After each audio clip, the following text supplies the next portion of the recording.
और 6 तारीख से लेकर आज 20 तारीख हो चुके हैं और अब तक पुलिस की लापरवाही साफ तौर पे सामने दिख रही है। सारा कुछ जो एविडेंस था पुलिस की मौजूदगी के पहले ही वहाँ खत्म कर दिया गया था। इस तरीके से पीड़िता के शरीर पर जख्म के निशान थे, उसके इंटरनल पार्ट पे स्वेलिंग था। सेक्सुअल हरासमेंट का केस साफ उससे इनकार नहीं किया जा सकता है क्योंकि पीठ पे भी कई नाखून के निशान थे, कई चोट के निशान थे। हैरत की बात है कि जिस डीएसपी पर शुरू से ही ये आरोप एएसपी पर शुरू से आरोप लगते रहे कि उन्होंने मामले को डाइवर्ट करने की कोशिश की थी, उनको भी टीम में शामिल किया गया। बिहार में अगर हम देखें तो देखिए इस तरह की कई घटनाएँ हॉस्टल कांड यहाँ पहले भी घट चुकी हैं। शिल्पी गौतम कांड है जिसमें आज तक जो परिवार वालों की जो मांग थी, जो उनकी शिकायतें थी, आज तक में सीबीआई भी जाँच कर ली लेकिन आरोपियों को सज़ा नहीं मिल पाई। जब ये 6 तारीख को ये सब घटनाक्रम हुआ था, 6 तारीख को पटना के हॉस्टल में एक और नीट की तैयारी कर रही छात्रा ने सुसाइड किया था। ज़्यादातर पीजी हॉस्टल में रहने लड़कियाँ संचालकों के शोषण के शिकार होती हैं। बिहार की राजधानी पटना में नीट छात्रा की संदिग्ध मौत ने कई सवाल खड़े कर दिए हैं।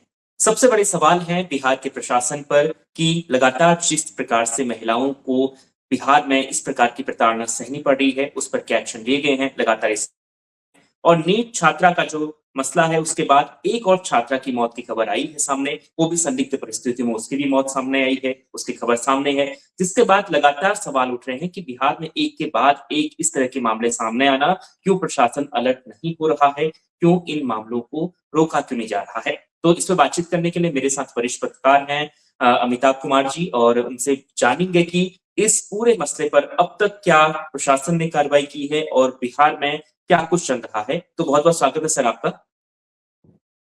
ठीक है। देखिए अमिताभ जी सबसे अभी तक इस पूरे केस को अगर हम देखें तो देखिए 6 तारीख को मामला संज्ञान में आया था और 6 तारीख से लेकर आज 20 तारीख हो चुके हैं और अब तक पुलिस की लापरवाही साफ तौर पे सामने दिख रही है। कोई बड़ी उपलब्धि उनके हाथ में अब तक नहीं है और जिस तरीके से केस का इन्वेस्टिगेशन चल रहा है वो साफ दिखाता है कि पुलिस सिर्फ टाल-मटोल का रवैया अपना रही है।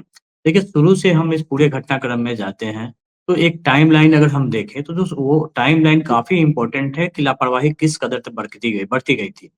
5 जनवरी को शाम साढ़े 7 बजे जहानाबाद से चलकर ट्रेन से चलकर वो छात्रा अपने हॉस्टल पहुँचती है।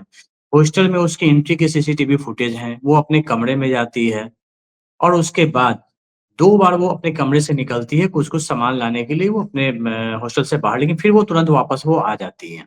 एक बार 10 मिनट का अंतराल है, एक बार 15 मिनट का अंतराल है, 2 अंतराल पे वो जाती है बाहर। इसके बाद अगले दिन जब वो सुबह में ब्रेकफ़ास्ट के लिए निकलती है, उसके बाद जब लंच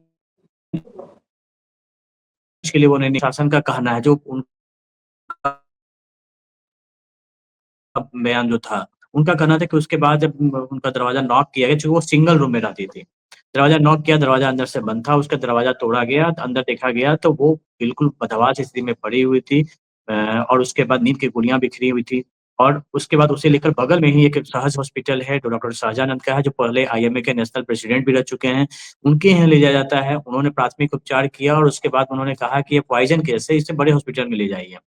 लेकिन लापरवाही यहीं से शुरू होती है, जैसे ही उनके पास आई थी, पीड़िता करीब 45 मिनट उनके नर्सिंग होम में थी, उन्होंने पुलिस को इन्फॉर्म नहीं किया, क्योंकि पुलिस भी लेकर नहीं आई थी, हॉस्टल एडमिनिस्ट्रेशन में हॉस्टल के लोग उसे लेके आए थे। पहली गलती यहाँ होती है, उसके बाद उसे एक दूसरे हार्ट स्पेशलाइज़्ड हॉस्पिटल है, यहाँ पे डॉक्टर प्रभात मेमोरियल हॉस्पिटल, वहाँ उसे एडमिट कराया जाता है। जो हॉस्पिटल के जो मेडिकल रिपोर्ट हैं, उसके मुताबिक साढ़े 7 बजे उसमें एंट्री किया दिखाई जाती है कि दिस इज़ पॉइज़निंग सपोज़ किया गया कि पॉइज़निंग केस लगता है, स्थिति लड़की की स्थिति काफ़ी खराब थी और इस बात की जानकारी उनके रिकॉर्ड के अनुसार कदम कुआँ थाना को दे दी गई थी, क्योंकि होता है कि जब भी इस तरह के केसेज़ आते हैं, तो एक मेमो रिपोर्ट बनती है, जो संबंधित थाने को दी जाती है। पेशेंट कहीं भी किसी थाना क्षेत्र का हो, हॉस्पिटल की ज़िम्मेवारी बनती है, इस तरह के जो केस आते हैं, उसे सूचना आप पुलिस को दें। पुलिस वहाँ ज़ीरो स्टेटमेंट लेती है, ज़ीरो एफआईआर करती है। तो कदम कुआँ थाने के एसएचओ को दे दिया गया।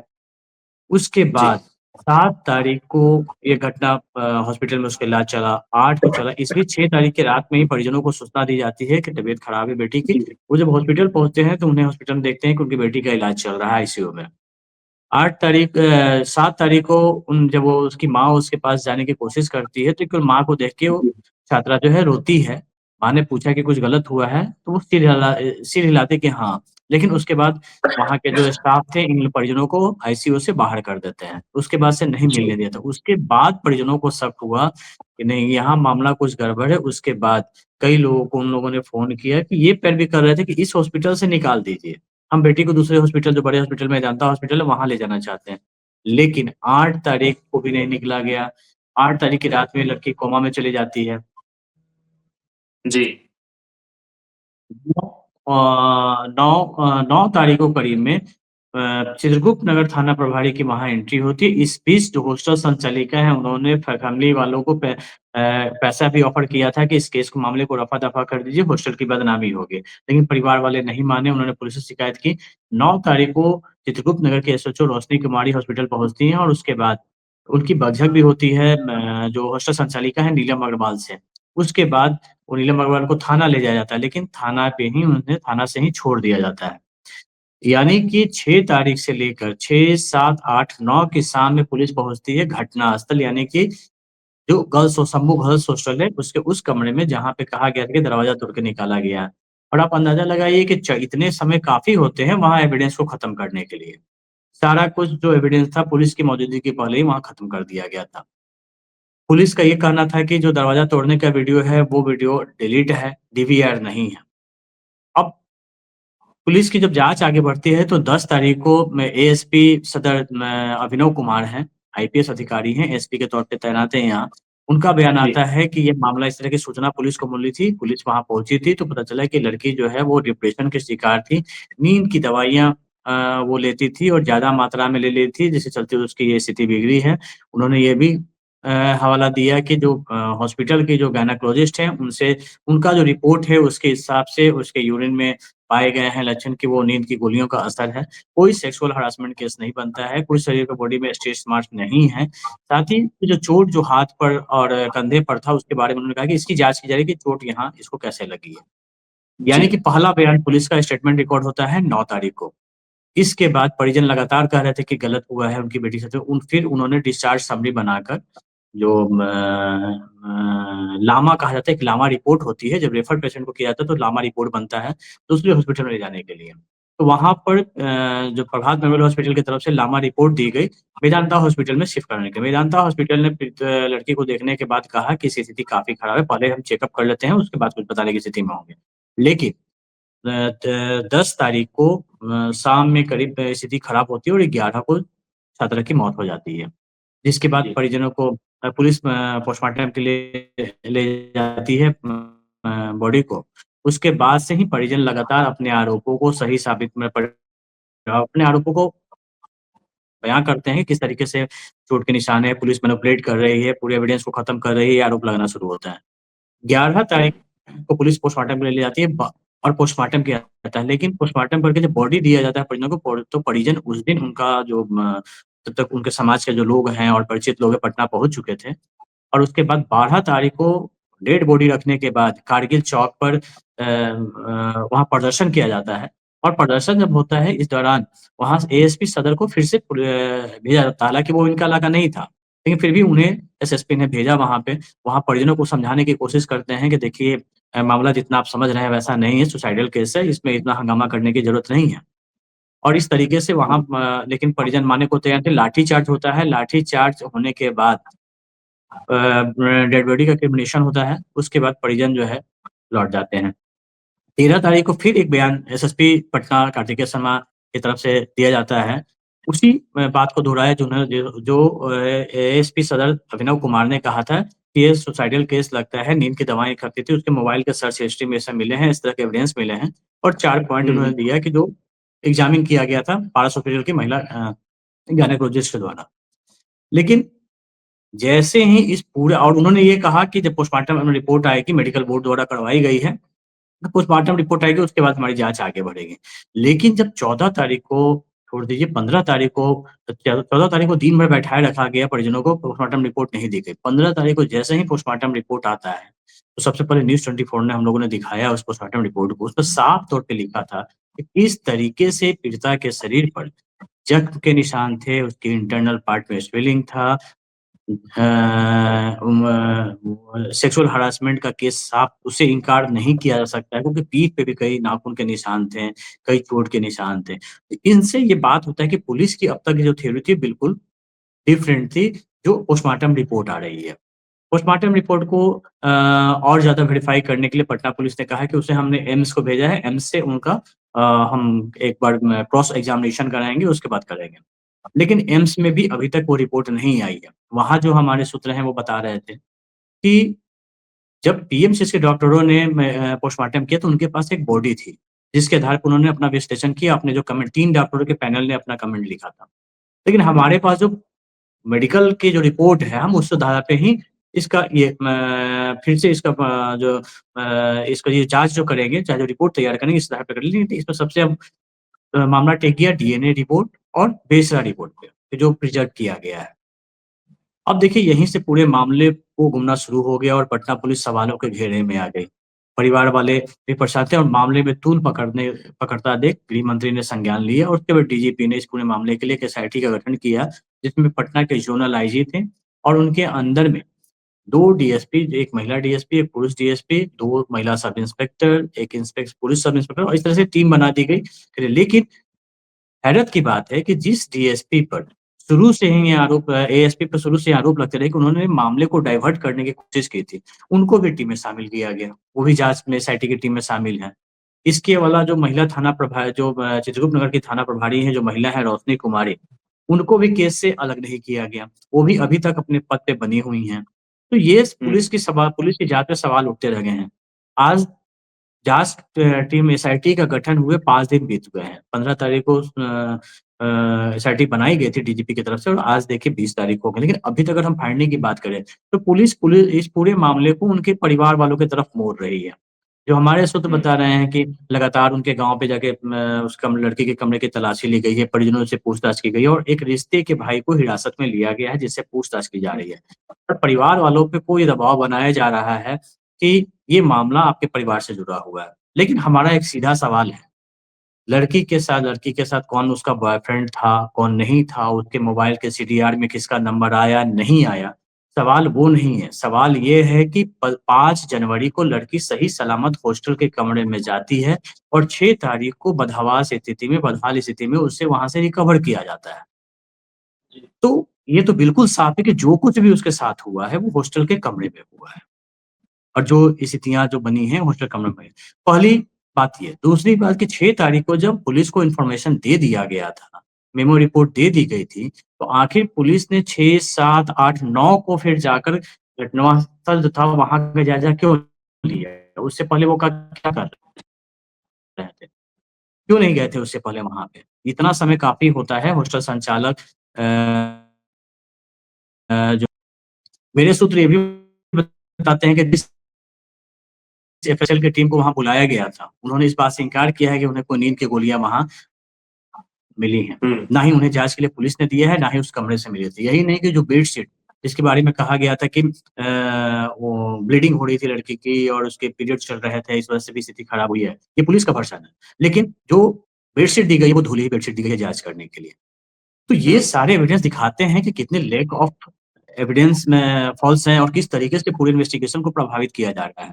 जो टाइमलाइन है वो साफ तौर पे दिखाती है क्या कि इसमें इसके सीधे बाद तौर पे पुलिस लापरवाही और एक जी। क्या इसके बाद एसआईटी को कोई साक्ष्य मिले हैं? कहा जा रहा है कि एक डायरी बरामद हुई है, उस डायरी में कई साक्ष्य हो सकते हैं। नहीं क्या अभी तक वैसी कोई मैं उस पे आता हूँ, मैं उस पे बता रहा हूँ हर्ष जी। पहले तो ये जो लैक ऑफ इंक्वायरी जो इनका ये इन्वेस्टिगेशन चल रहा है वो तो साफ तौर पे दिख गया कि यहाँ पे किस तरीके से मैनिपुलेट किया जा रहा है।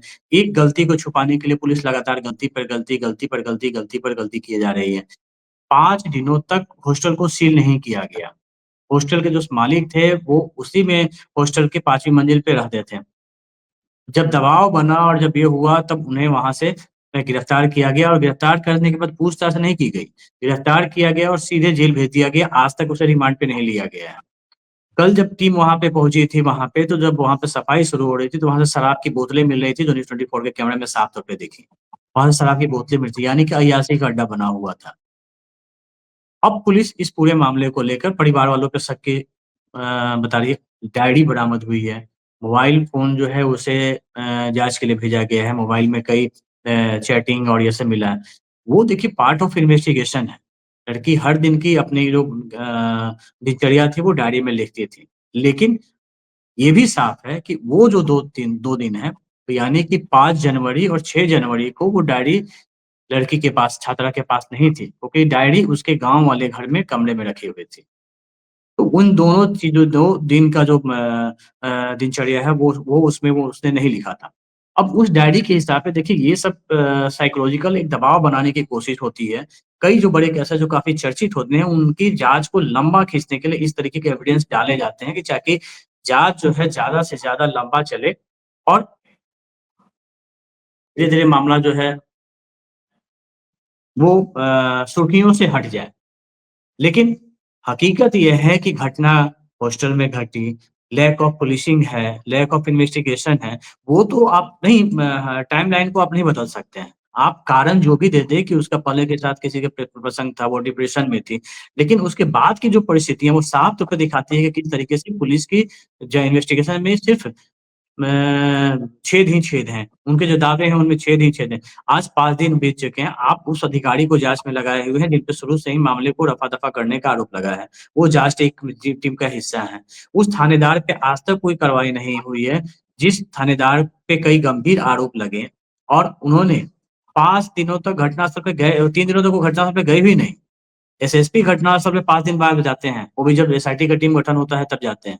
तो ये तो साफ तौर पे दिख रहा है किस तरीके से चीज़ों आखिर किसके दबाव में ये सब किया जा रहा है। जिस मनीष रंजन की गिरफ्तारी हुई है, वो मनीष रंजन पटना के एक विधायक के काफ़ी करीबी हैं। जिस नीलम अग्रवाल जो हॉस्टल चलाती है, उनके 1-2 नहीं पूरी 8 से 10 गर्ल्स हॉस्टल पूरे पटना में चलते हैं और कई पॉलिटिकल पार्टियों के साथ उनके रिश्ते भी हैं। उनको थाना में किसके फ़ोन पे आने के बाद बिना कोई इंक्वायरी के उनको थाना से छोड़ दिया गया और पूरे इन्वेस्टिगेशन में अब तक उनसे पूछताछ नहीं की गई है। ना उनसे, ना उनके पति हैं श्रवण अग्रवाल, उनसे, ना उनके बेटे आशु अग्रवाल हैं, उनसे, इन सभी से किसी ने पूछताछ नहीं की है। तो एक पूरा रैकेट लगा हुआ है जो उन्हें बचाने में लगा हुआ है और पुलिस भी अभी अब मीडिया से दूरी बना के अपनी जाँच की हवाला देकर बात कर रही है और इन सब चीज़ों को प्लान्ड किया जा रहा है। तो हमारा सीधा सवाल है कि आप लड़की के बैकग्राउंड में भले ही आप जाँच कर लें, उसका किसी के साथ अफ़ेयर हो सकता है, कोई डिप्रेशन की हो सकती है, शिकायत सकते हैं, लेकिन अगर हम 6 तारीख से आज तक की जो पुलिस की जाँच को देखें, तो उसमें केवल छेद ही छेद नज़र आता है क्योंकि वो साथ में पुलिस की लापरवाही है, इसको आप बदल नहीं सकते हैं, चाहे जो भी एविडेंस आप अपना दिखा लें। बिल्कुल, अमिताभ जी, जब पुलिस ही सवालों के घेरे में है और एसआईटी की टीम में वो अधिकारी शामिल हैं जो शुरुआती जाँच में शामिल थे, जिन पर सवाल उठाए जा रहे हैं, तो ऐसे में निष्पक्ष जाँच कैसे हो पाएगी? क्या लग रहा है आपको? नहीं, बिल्कुल, लगातार जिस दिन से एसआईटी का गठन हुआ, उस दिन से सवाल ये उठाया जा रहा है कि भई इसमें अलग अधिकारियों को रखा जाए, नहीं तो मामले के दूसरी तरफ एक चीज़ अब और बता दूँ कि पूरे मामले को लेकर सीआईडी की टीम को भी लगाया गया था, वीकर सेक्शन के एडीजी वहाँ पे गए थे, घटनास्थल पे जाँच करने के लिए। लेकिन वो भी ये देखकर वहाँ दंग रह गए थे कि इस कमरे को सील नहीं किया गया था। जब उन्होंने हुँ, कपड़ों की माँग की थी, बताया गया कि कपड़े जो हैं वो अभी मिल नहीं रहे हैं, कपड़े कहाँ गए हैं जो उस दिन वो थे। तो सीआईडी जाँच भी चल रही है। तो सिर्फ़ मामले को यहाँ पे खींचा जा रहा है और बिहार में अगर हम देखें तो देखिए इस तरह की कई घटनाएँ हॉस्टल कांड यहाँ पहले भी घट चुकी हैं। शिल्पी गौतम कांड है जिसमें आज तक जो परिवार वालों की जो माँग थी, जो उनकी शिकायतें थी, आज तक में सीबीआई भी जाँच कर ली लेकिन आरोपियों को सज़ा नहीं मिल पाई। तो इस तरह की घटनाएँ दिखाती हैं कि जहाँ रसूख हो, जहाँ पॉलिटिकल अप्रोच हो, जहाँ पैसा हो, वहाँ पे आम लोगों को इंसाफ मिलना काफ़ी मुश्किल होता है। अब देखिए एक छोटा-सा उदाहरण एक और भी देता हूँ। जब ये 6 तारीख को ये सब घटनाक्रम हुआ था, 6 तारीख को पटना के हॉस्टल में एक और नीट की तैयारी कर रही छात्रा ने सुसाइड किया था। लेकिन उसके जी। पिता यहाँ से 150 किलोमीटर दूर औरंगाबाद के रहने वाले थे। वो जब यहाँ आए, अपनी बेटी का लाश देखी, उन्होंने बाज़ाब्ता एफआईआर दर्ज करवाया है गांधी मैदान थाना में कि 2 लड़के जो मुस्लिम समाज से आते हैं, वो लड़के हॉस्टल में घुस के अपनी उसकी उनकी बेटी को तंग किया करते थे और इतना ज़्यादा उसे तंग किया गया कि उसे उसकी मौत हुई। मौत के कारणों पे सब उन्होंने उनका कहना है कि बेटी ने सुसाइड नहीं की है। उनका कहना है कि जब वो उनके आने के पहले ही बॉडी को जो है बेड पे रखा जब वो पहुँचे थे तो हॉस्टल के कमरे में बेड पे रखा हुआ था।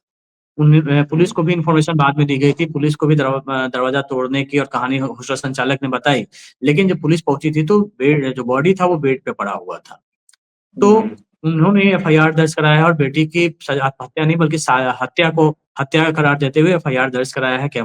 कल जब ये पूरा मामला चल रहा था उसके बाद जो पिता है अपनी बेटी का दाह संस्कार करने के बाद हिम्मत होता है और उसके बाद वो मीडिया में आया, हालाँकि हमने एफआईआर 6 तारीख को ही दर्ज कराई थी। लेकिन मेरे मामले को भी सुना जाए क्योंकि मेरी भी बेटी गई है, मेरी भी बेटी यहाँ पीजी में रह के पढ़ाई करती थी। तो आप देखिए कि किस तरह से कितनी बेटियाँ होंगी और कितने बाप लाचार होंगे जो जिन्होंने इस तरह के ज़ख्म को अपने सीने पे दबा के बैठा हुआ था क्योंकि सिस्टम के आगे वो लाचार थे।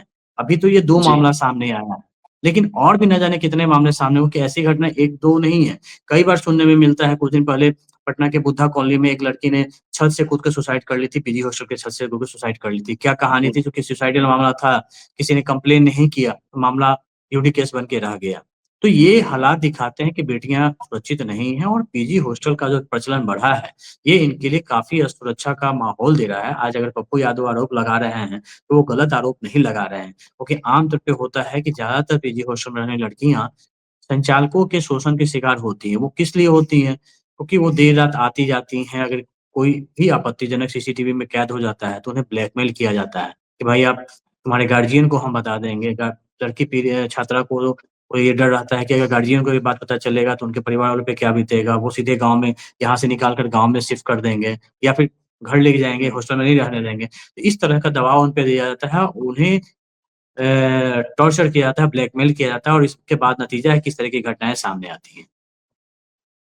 बिल्कुल बहुत-बहुत शुक्रिया अमिताभ जी, आपने इस पूरी घटना के बारे में पूरी टाइमलाइन हमारे दर्शकों को बताई क्योंकि पूरा पटना और पूरा बिहार में इस वक़्त सारे लोग उस बच्ची के इंसाफ की माँग कर रहे हैं क्योंकि बहुत संदिग्ध मामला हो चुका है, पुलिस पर सवाल उठ रहे हैं, शुरुआती जाँच को लेकर सवाल उठ रहे हैं और बार-बार बिहार में और ख़ास तौर पर बिहार की महिलाओं की सुरक्षा को लेकर जब इस तरह के केसेज़ सामने आते हैं, मामले सामने आते हैं, तो उसके बाद फिर से सवाल उठते हैं कि इस पर सरकार क्या कर रहा है, प्रशासन क्या कर रहा है, बेटियों को बचाने के लिए अब तक क्यों नहीं कड़े कदम उठाए जा रहे हैं और क्यों जाँच को इधर-उधर करने की कोशिश हो रही है? तमाम सवाल बिल्कुल यहाँ पर सामने हैं और इन सवालों के साथ ही हम अपनी चर्चा को खत्म करेंगे। आपका बहुत-बहुत शुक्रिया तमाम जानकारियाँ देने के लिए।